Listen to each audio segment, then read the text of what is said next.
Welcome students. Today we are going to learn about laws of chemical combination in atomic structure chapter. Law of chemical combination. What is a combination reaction? Combination reaction is a reaction where two or more substances combine to form a single substance. For example, sodium, chlorine combine to form sodium chloride. The combination of different elements to form a compound is governed by certain basic rules. These rules are known as laws of chemical combination. There are 5 laws. They are law of conservation of mass, law of constant proportions, law of multiple proportions, law of reciprocal proportions, and Gay-Lussac's law of gaseous volumes. Out of these 5 laws, you already know the first 2 laws. Let us see the next 3 laws in detail in this video. Law of multiple proportions. This law was proposed by John Dalton in 1804. When two elements A and B combine together to form more than one compound, then masses of A, which separately combines with a fixed mass of B, are in simple ratio. To illustrate the law, let us consider the following example. Carbon combines with oxygen to form two different oxides, that is carbon monoxide and carbon dioxide. Here carbon combines with oxygen to form two different oxides, carbon monoxide CO and carbon dioxide CO2.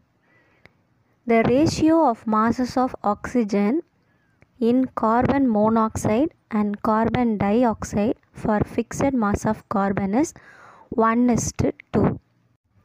In carbon monoxide, mass of carbon atom is 12 gram, mass of oxygen atom is 16 gram. So the ratio of masses carbon is to oxygen is 12:16, that is 1:1.33 gram. Likewise, in carbon dioxide, mass of carbon is 12 gram, then mass of oxygen is 32 gram, because here two oxygen atoms are present. For one oxygen atom, the mass is 16. So for two oxygen atoms, 32 gram. So ratio of masses of carbon is to oxygen is 12:32, that is 1:2.6 gram. The ratio of masses of oxygen in carbon monoxide and carbon dioxide for fixed mass of carbon is 1:2. So it is a simple ratio. So law of multiple proportion is when two elements A and B combine together to form more than one compound, then masses of A, which separately combines with a fixed mass of B, are in simple ratio. Next law is law of reciprocal proportions. This law was proposed by Jeremias Richer in 1792.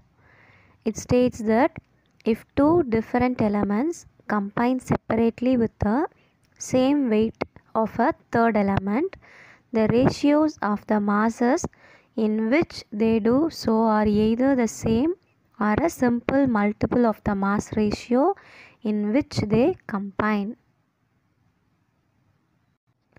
Let us study the following example. Here carbon combines with hydrogen and oxygen to form methane and carbon dioxide respectively.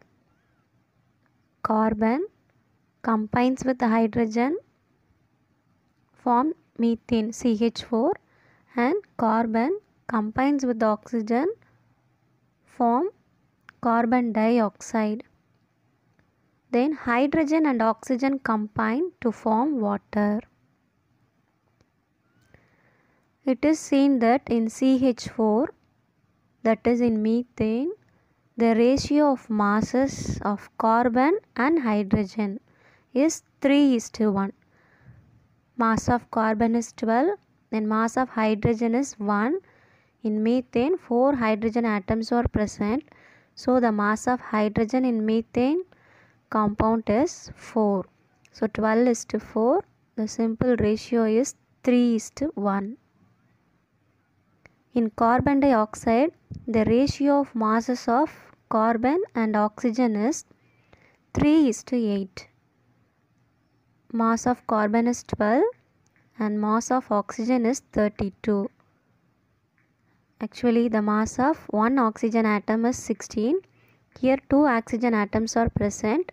So the mass of oxygen atoms are 32.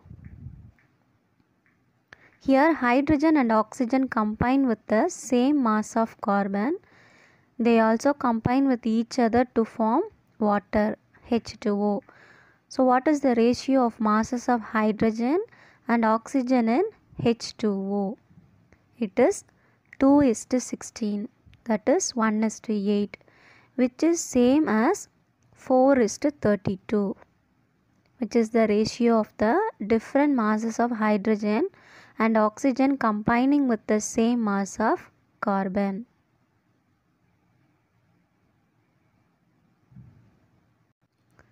This illustrates the law of reciprocal proportions.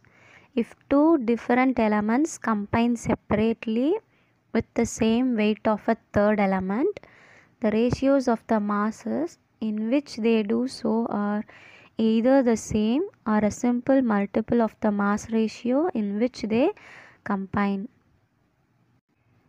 Next law is Gay-Lussac's law of combining volumes. It states that whenever gases react together, the volumes of the reacting gases as well as the products bear a simple whole number ratio, provided all the volumes are measured under similar conditions of temperature and pressure. This law may be illustrated by the following example. We know that hydrogen combines with oxygen to form water. It has been experimentally observed that 2 volumes of hydrogen reacts with 1 volume of oxygen to form 2 volumes of water, as shown in figure. 1 volume of hydrogen plus 1 volume of hydrogen. So 2 volumes of hydrogen reacts with 1 volume of oxygen to form 2 volumes of water. The ratio of volume which gases bears is 2:1:2, which is a simple whole number ratio. It follows that at a given temperature and pressure, the volumes of all gaseous reactants and products bear a simple whole number ratio to each other.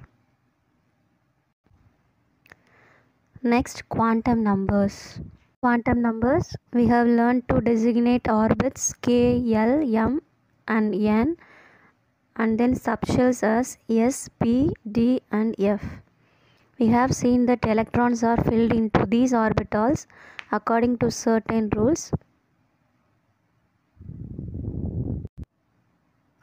Each electron inside of an atom has its own identity, which is given by 4 quantum numbers that communicate a great deal of information about that electron. Already we know that electrons revolve around the nucleus in a circular path. They are called as orbits, that is k, l, m and n shell. These electron inside of an atom has its own identity, which is given by 4 quantum numbers. The numbers which designate and distinguish various atomic orbitals and electrons present in an atom are called quantum numbers. A quantum number describes a specific aspect of an electron. We have 4 ways of defining the properties of an electron, that is 4 quantum numbers. They are principal quantum number, azimuthal quantum number, magnetic quantum number and spin quantum number. These quantum number tells us how far is the electron from the nucleus. That is principal quantum number tell us how far is the electron from the nucleus. That is the main energy level.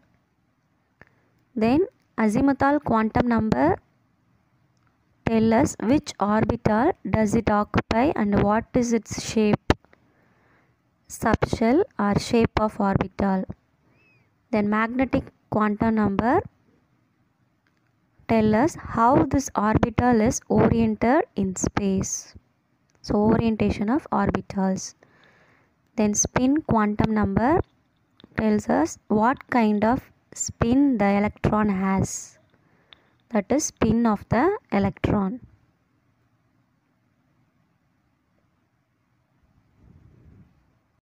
Students, hope you all understood about laws of chemical combinations and quantum numbers. Thank you.